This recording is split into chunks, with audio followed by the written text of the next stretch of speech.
walls of Buckingham Palace shook with an exchange no one thought possible.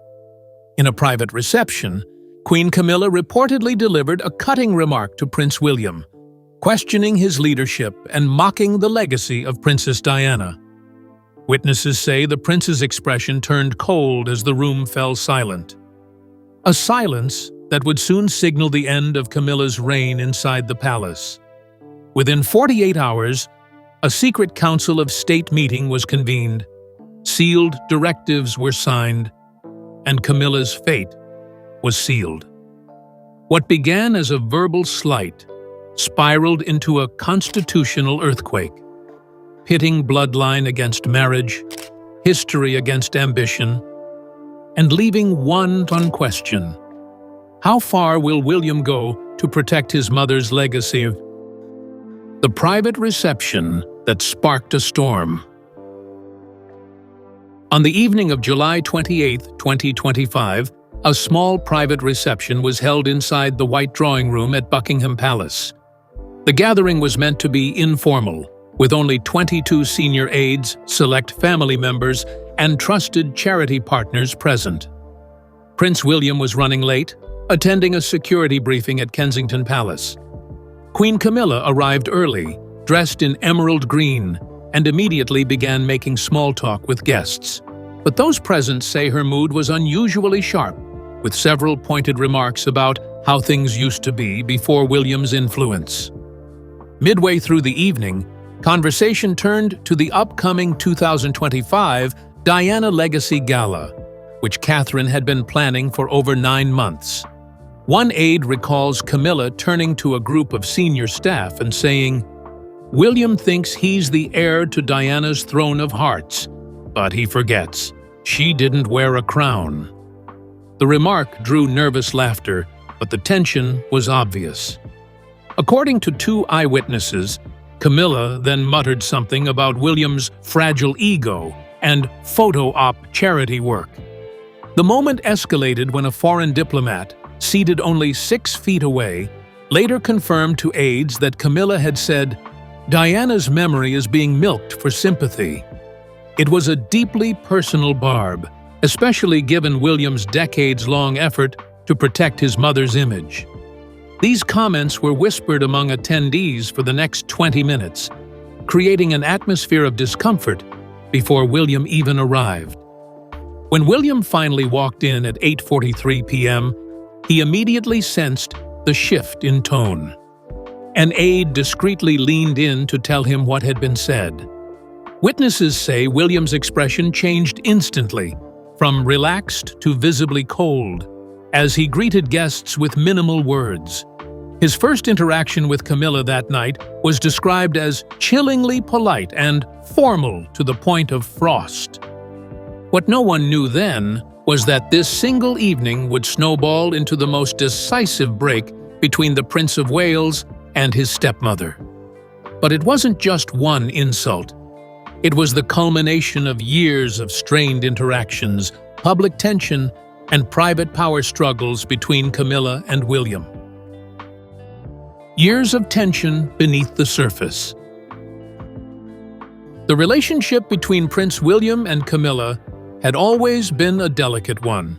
Since 2005, when Charles married Camilla, William kept a respectful but cautious distance. In the early years, tensions were muted, but by 2011, subtle clashes began to emerge. During William and Catherine's wedding reception at Buckingham Palace, Camilla was overheard telling a friend that the Middletons now have more pull than half the Windsors, a comment William reportedly never forgot.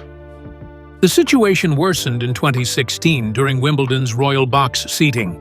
Cameras caught what appeared to be a frosty exchange between Camilla and Catherine.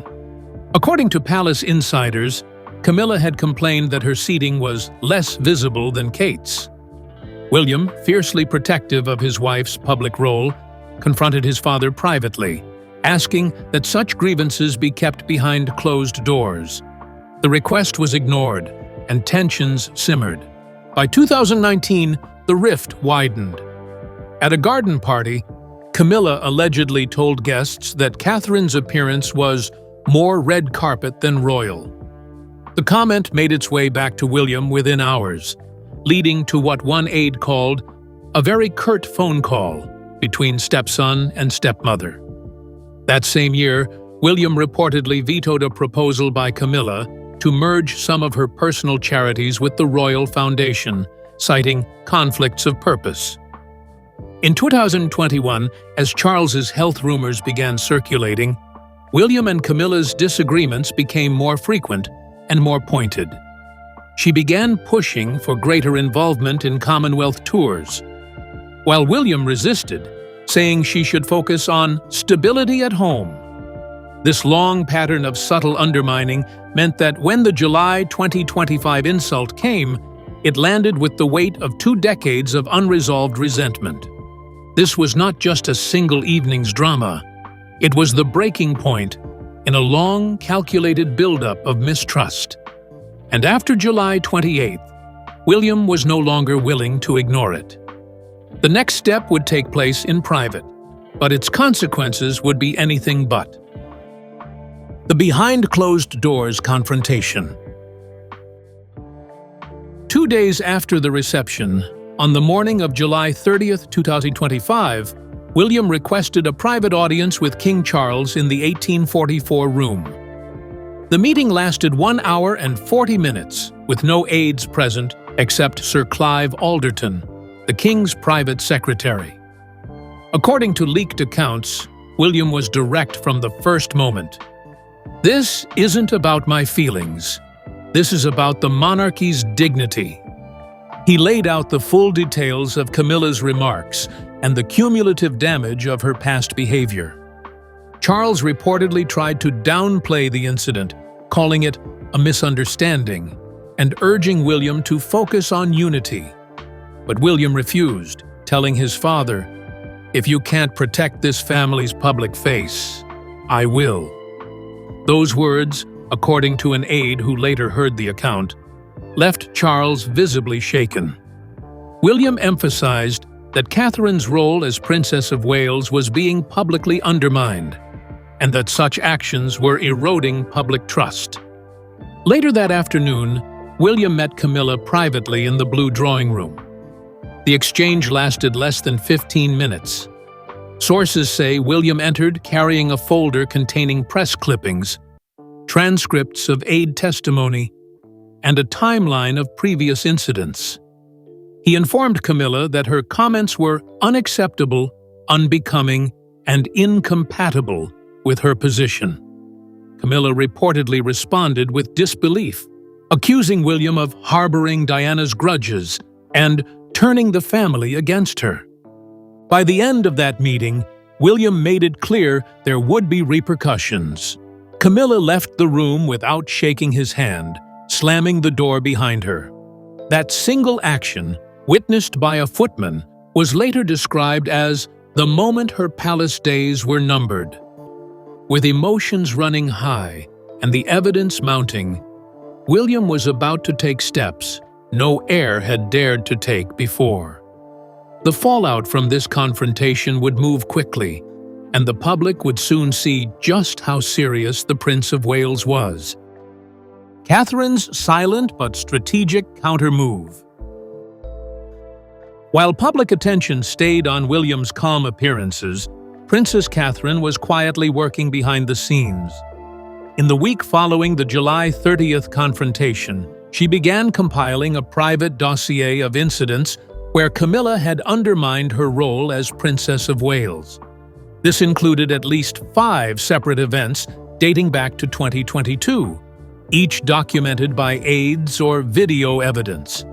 Catherine's strategy was not to inflame the situation publicly, but to present a unified, fact-based case to the King and Privy Council. Catherine reached out to Princess Anne and Sophie, Duchess of Edinburgh, both of whom had also experienced Camilla's competitive maneuvering in official duties. In an informal tea meeting at St. James's Palace on August 2nd, the 3 women agreed to provide written statements supporting William's position. This move was significant. It was the first time senior female royals had openly aligned against the Queen Consort in modern memory. One particularly damaging entry in Catherine's dossier came from May 2024, when Camilla allegedly instructed staff to redirect photographers away from Catherine during a Chelsea flower show event. Another documented incident from March 2023 showed Camilla objecting to Catherine leading a state banquet toast, claiming it was the Queen Consort's privilege. These examples painted a clear picture of calculated marginalization rather than simple misunderstandings. By August 4th, Catherine had finalized her dossier and passed it to William's private secretary, who ensured it was entered into the confidential briefing packet for the upcoming Council of State meeting. This was not just a defensive move, it was ammunition for the final push to remove Camilla from a position of influence. But while Catherine's evidence strengthened William's case, the real turning point would come from King Charles himself.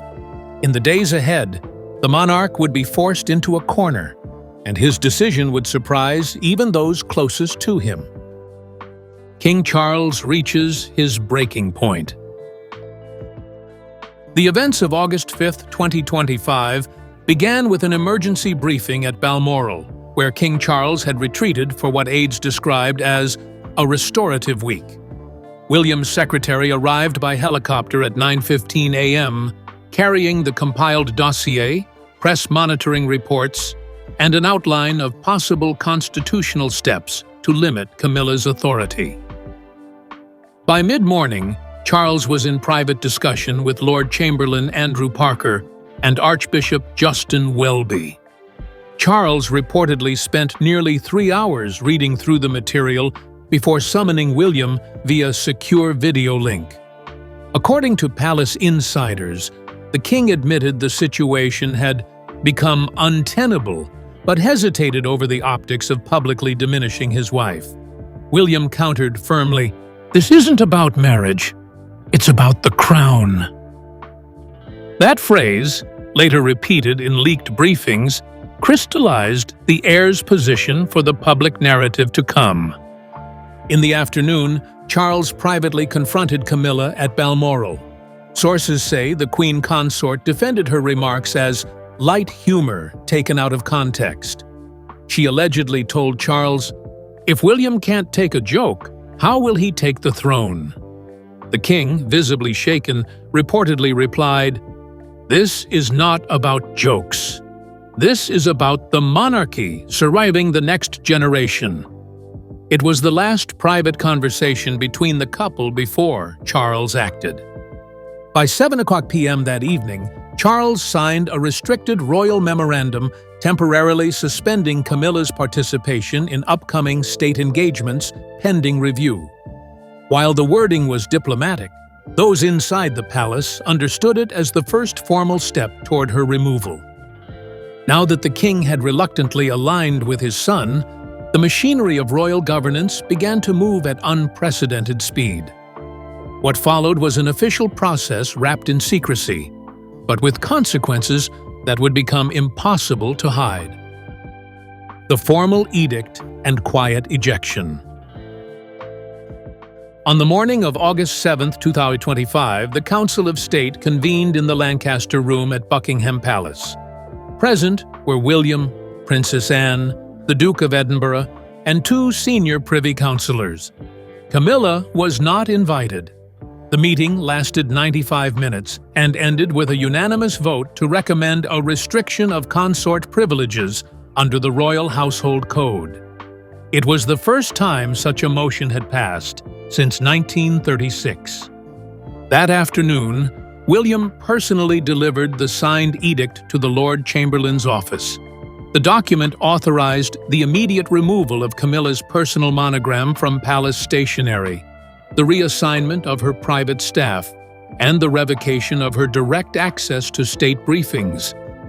These changes took effect at midnight, August 8th, leaving Camilla without the tools to exercise influence in day-to-day royal affairs.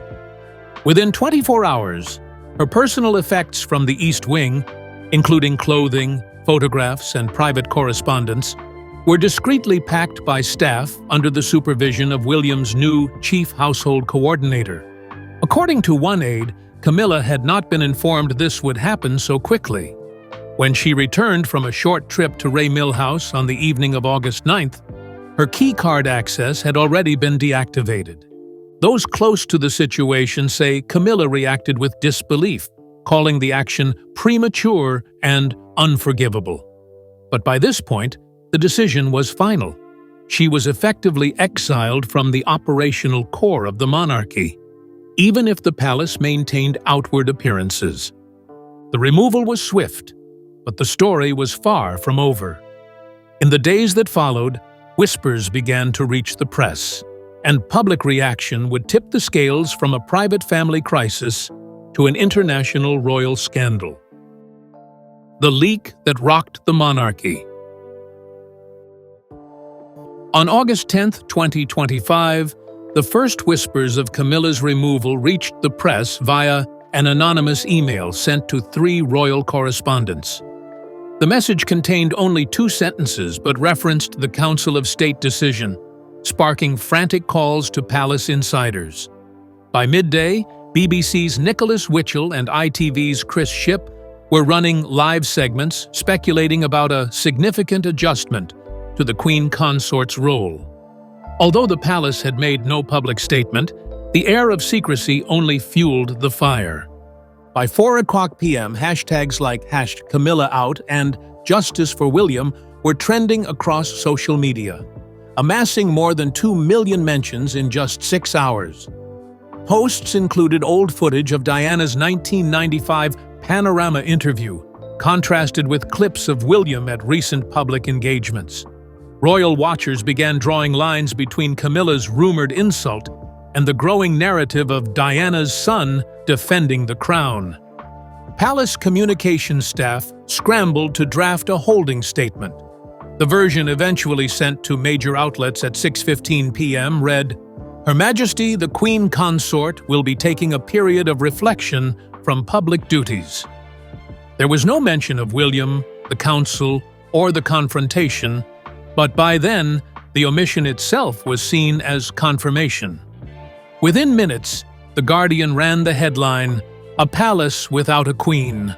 Privately, William was said to be frustrated that the news had leaked before the family could control the message. But some insiders suspected the leak had been deliberate, possibly from an ally in the Privy Council who wanted to cement public support before Camilla could mount a counter-offensive. With the press now running the story at full speed, the public reaction became impossible to ignore. And it was in this arena, the court of public opinion, where the monarchy would either regain credibility or face another damaging split. Public outcry and the Diana factor. By the morning of August 11th, polling from YouGov showed a dramatic surge in support for William. 79% approved of his handling of the situation, while Camilla's favorability dropped to just 14%. Crowds gathered outside Kensington Palace, holding signs that read, "Stand with William" and "For Diana." Several royal fans even left flowers with handwritten notes addressed to Princess Catherine, thanking her for protecting the crown's dignity. Media coverage dug deep into history. Newspapers revisited the 1997 car crash that took Diana's life, reminding readers of her fractured marriage to Charles and Camilla's role in it. The Daily Mail published a timeline linking Camilla's rise to royal power with moments where Diana's public legacy was diminished. The comparison wasn't subtle. It was a deliberate framing of the current drama as a continuation of a decades-long rivalry. International press also joined in. Le Monde in France called the scandal a reckoning long in the making, while the New York Times ran an op-ed praising William for setting boundaries the late Queen Elizabeth never enforced. On social media, the hashtag #DianaWouldBeProud trended for 48 hours straight, fueled by archival clips of Diana speaking about compassion, respect, and duty. Within palace walls, the mood was somber but resolute. William reportedly told aides, "We can't rewrite history, but we can decide what comes next." That remark, later leaked, became a rallying cry for those in the public who believed the monarchy needed moral reform. The public mood was clearly behind William, but royal protocol required more than popularity to secure permanent change. That step would come in the form of an unprecedented restructuring of roles within the monarchy itself. Restructuring the royal machine. On August 13th, William convened a closed-door session at Clarence House with Princess Anne, Sophie, Duchess of Edinburgh, and senior courtiers. The agenda: finalize a plan to permanently remove Camilla from any future line of operational authority. This included stripping her from ceremonial committees and removing her name from official event programs starting in September 2025. The meeting lasted 2 hours and concluded with unanimous agreement. A new protocol was drafted, stating that no consort could retain state responsibilities without the explicit consent of both the reigning monarch and the direct heir. This clause, insiders say, was designed specifically to prevent another situation like Camilla's. The document was reviewed by constitutional lawyers, ensuring it could withstand parliamentary scrutiny under the Royal Titles Modernization Act framework. Financial oversight was also restructured. All charitable funds and property under the consort's control would now require dual signature authorization from the monarch and the heir. The move was inspired by concerns over previous reallocations of Diana's memorial funds, which had been linked to Camilla's initiatives. The new system ensured that no royal asset could be moved without transparency. By August 15th, the plan was presented to King Charles for approval. Despite personal reluctance, the king signed the reforms into law as an internal royal decree. The effect was immediate. Camilla's former duties were divided between Princess Anne and Catherine, both of whom were widely respected by the public and press. The internal reforms marked the official end of Camilla's influence, but William wasn't done. In one final move, he made a symbolic gesture that ensured Diana's presence would once again be felt at the heart of the monarchy. William's final gesture to secure Diana's legacy. On August 20th, 2025, just 10 days after the scandal broke, Kensington Palace released a new official portrait of Princess Charlotte. The photograph, taken in the palace gardens, showed the young royal wearing Diana's sapphire butterfly brooch, the same piece Camilla had once tried to claim for herself. The image was accompanied by a short caption, "A legacy protected." It instantly went viral, drawing over 5 million likes within hours. That same day, William announced the relaunch of the Diana Guardian Fund, which would channel millions into children's health, education, and domestic abuse charities.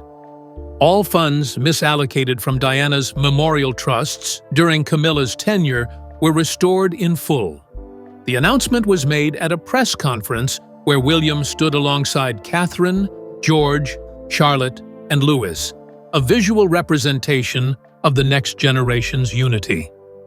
International leaders, including Canada's Prime Minister and the President of Ireland, sent public messages praising the move. Even some previously critical commentators admitted the gesture was both politically savvy and emotionally resonant. The BBC dedicated a full-hour special to Diana's charity work, ending with a segment on William's recent actions. Privately, aides say William considered this moment the true end of the conflict. By reclaiming Diana's memory and tying it directly to his children, he ensured that Camilla's influence would fade into history. As one royal watcher put it, Camilla may have been queen consort on paper, but William has made sure Diana remains the queen in people's hearts. Camilla's removal wasn't just a family squabble. It was a seismic shift in the monarchy's internal power.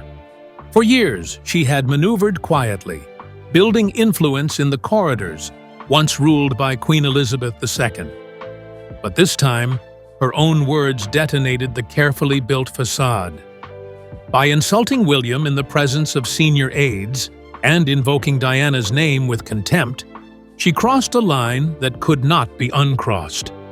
In the hours after the confrontation, William moved with calculated precision. He summoned allies, Princess Anne, Sophie, Duchess of Edinburgh, and key members of the Privy Council. Evidence of prior overreach, meddling in charity allocations, influencing protocol decisions, and sidelining Catherine's initiatives was laid bare. The insult had been the final straw, but the case against Camilla was built on years of quiet resentment and documented breaches. The council's decision was swift. On August 10th, Camilla was ordered to vacate her Buckingham Palace apartments. Her access to royal briefings, ceremonial committees, and historic heirlooms was revoked. Guards were reassigned. By noon the next day, she was driven to Ray Mill House, her private residence, under a total media blackout.